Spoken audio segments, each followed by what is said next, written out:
Bonjour à tous, bienvenue dans ce Morning Vest. On est le 7 mars 2024 et tout de suite on enchaîne avec les plans sur les indices américains. Bonjour à tous, bienvenue dans ce Morning Vest. On est le 7 mars 2024 et tout de suite on commence avec les plans sur les indices américains et on commence avec le S&P 500.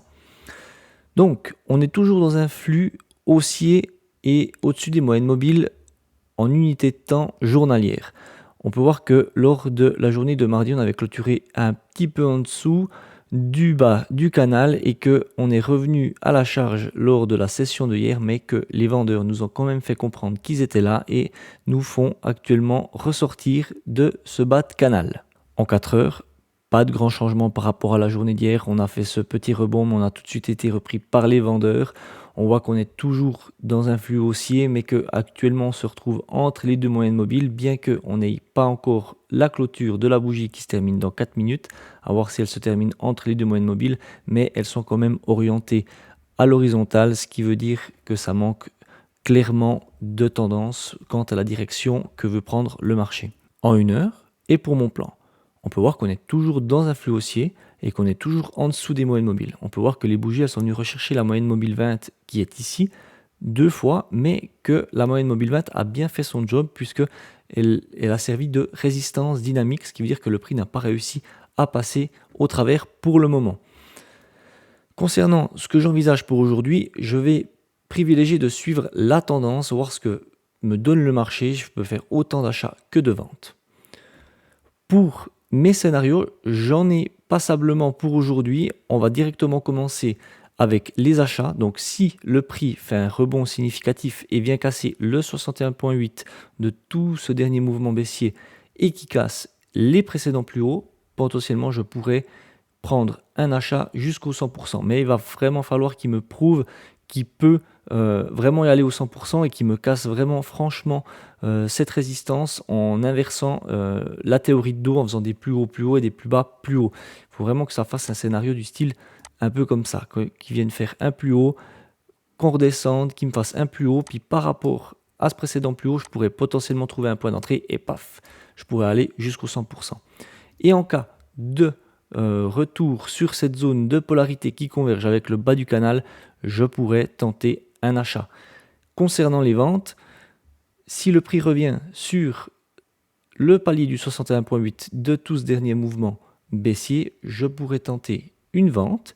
Et si il se retrouve dans cette zone de polarité qui est ici, je pourrais également tenter une vente. Sur vraiment du très court terme, je vais tracer un Fibonacci du dernier mouvement qui est haussier ici et on peut voir que ça converge avec le 61,8 de tout ce dernier mouvement haussier. Donc si ça devrait casser ce palier par le bas, je pourrais également aller chercher le 100%. Et pourquoi pas, une fois qu'on est au 100%, si j'ai un signal style une divergence, je pourrais tenter le reverse en tentant un achat. Voilà pour le S&P 500. Le Dow Jones, on peut voir qu'en daily, on est toujours dans un flux haussier malgré qu'on soit entre les deux moyennes mobiles qui, elles, sont quand même orientées à l'horizontale, ce qui signifie qu'on a clairement un manque de tendance de la part du marché. Il ne sait pas s'il veut repartir à la hausse, s'il veut repartir à la baisse. Donc on voit qu'on est toujours dans un mouvement correctif malgré tout. On n'a toujours pas cassé les précédents plus bas, donc ça peut être une bonne nouvelle. Et on peut voir que lors de la session de hier, on a quand même eu une pression acheteuse qui est quasiment venue toucher le bas du canal, mais qui a été rappelée à l'ordre par les vendeurs.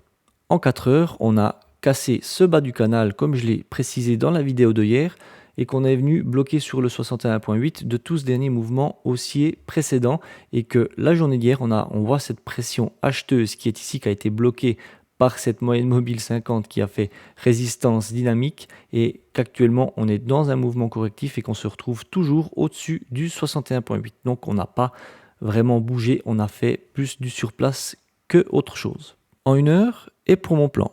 Donc on voit qu'on est toujours dans un flux baissier, qu'on est toujours en dessous des moyennes mobiles. On est venu rechercher la moyenne mobile 20, mais elle a fait son job, elle a fait résistance dynamique et le prix a pour le moment été rejeté. Concernant ce que je privilégie pour aujourd'hui, comme le flux 1 heure et 4 heures reste baissier, je vais quand même avoir une préférence pour faire des ventes. Et concernant mes scénarios, j'ai trouvé qu'un plan potentiel pour faire une vente, donc ce serait que le prix revienne rechercher cette zone de résistance qu'on a ici, avec un petit excès sur le 61.8 et que le prix soit rejeté, et je pourrais potentiellement exploiter par ici des ventes.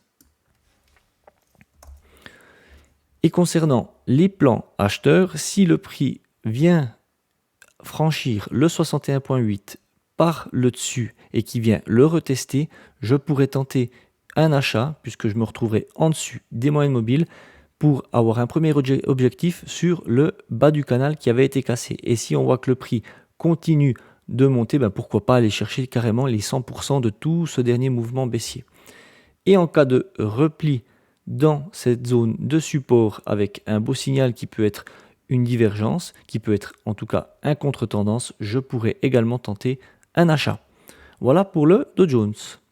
Le Nasdaq, on est toujours dans un flux haussier et toujours au-dessus des moyennes mobiles. On est toujours dans ce mouvement correctif malgré la pression acheteuse qu'on a eue lors de la session de hier. Mais on vient rechercher toujours cette moyenne mobile 20 qui rejette toujours le prix pour le moment. En 4 heures, on voit qu'on est dans un flux haussier, mais qu'on a les moyennes mobiles qui sont non seulement orientées à la baisse, mais on a le prix qui est également en dessous des moyennes mobiles. Si on continue dans cette dynamique, le flux va passer rouge et va vraiment confirmer sa tendance baissière. Vous vous rappelez que cette ancienne résistance, on a eu du mal à la passer par le haut et qu'on l'a repassée facilement par le bas. Et cette fois-ci, on la repasse de nouveau pas et on est bloqué actuellement entre cette zone de polarité. Et pour le moment, on n'arrive pas à passer ce niveau support. Donc voilà, pour le moment, on est bloqué là-dedans. On verra ce que ça donne pour le reste de la journée. En 1 heure, et pour mon plan. Donc on peut voir qu'on est toujours dans un flux qui est baissier. On est toujours en dessous des moyennes mobiles. Moi, ce que je vais privilégier pour aujourd'hui, ça va être de suivre principalement la tendance, mais j'avoue que j'ai quand même une préférence pour effectuer des ventes. Concernant mes scénarios, on va commencer avec les scénarios acheteurs. Donc si le prix fait un rebond significatif et qui vient casser les précédents plus hauts qui sont matérialisés par cette zone de résistance et qui convergent avec le 61.8 de tout ce dernier mouvement baissier, je pourrais tenter un achat et aller chercher les 100%. Tandis que si le prix fait un repli et vient rechercher cette zone de support et qui me fait un signal style une divergence entre le prix et le RSI, ce sera du contre-tendance, mais je pourrais également tenter un achat. Concernant les plans vendeurs, si le prix revient rechercher les précédents plus hauts qui convergent avec le 61.8 du dernier mouvement baissier et qu'il y a un rejet de ce palier, je pourrais tenter une vente. Et si le prix revient rechercher cette zone de polarité qui, elle, est quand même à surveiller parce qu'elle a été travaillée passablement de fois dans le passé et que j'ai un beau signal, je pourrais tenter une vente également. Et sur du plus court terme, je vais retracer un plan Fibonacci de tout ce dernier mouvement haussier. Et on peut voir que les précédents plus bas ils convergent avec le 61.8 de tout ce dernier mouvement. Donc, dans une optique vraiment un petit peu plus agressive, si on vient casser les précédents plus bas et le 61.8, ce qu'on est en train gentiment de faire, on pourrait éventuellement venir rechercher les 100%. Mais voilà, c'est vraiment un plan qui est un peu plus agressif. Voilà pour le Nasdaq et pour les plans sur les indices américains. On va pouvoir passer directement au calendrier économique. Concernant le calendrier économique, on peut voir qu'on a un calendrier qui est passablement chargé aujourd'hui. On va commencer avec le côté Europe, avec une annonce sur les taux de facilité de dépôt qui sont attendus à 4%, donc ils doivent être maintenus à 4%. Et par la suite, on aura une décision sur les taux d'intérêt de la part de la BCE qui sont également attendus à 4,5%, donc ça doit être maintenu et il ne doit pas y avoir de changement par rapport au taux d'intérêt. Et qui suit par une conférence de presse de la part de la BCE et qui suit un peu plus tard dans la journée d'un discours de la présidente de la BCE. Et concernant le côté des États-Unis, on aura passablement de news aujourd'hui, mais 2 qui sont majeures, en commençant avec les inscriptions hebdomadaires au chômage et qui sera suivi avec une déclaration du président de la Fed. Donc autant dire, autant du côté Europe que du côté des États-Unis, il risque d'y avoir passablement de volatilité sur les marchés aujourd'hui. Donc prudence. Et concernant la stratégie dual momentum, j'attends toujours une opportunité, une correction de la part des marchés que pour le moment je n'ai pas. On est dans un léger mouvement correctif, mais pour le moment pas suffisant pour que je puisse re-rentrer en position pour le mois de mars.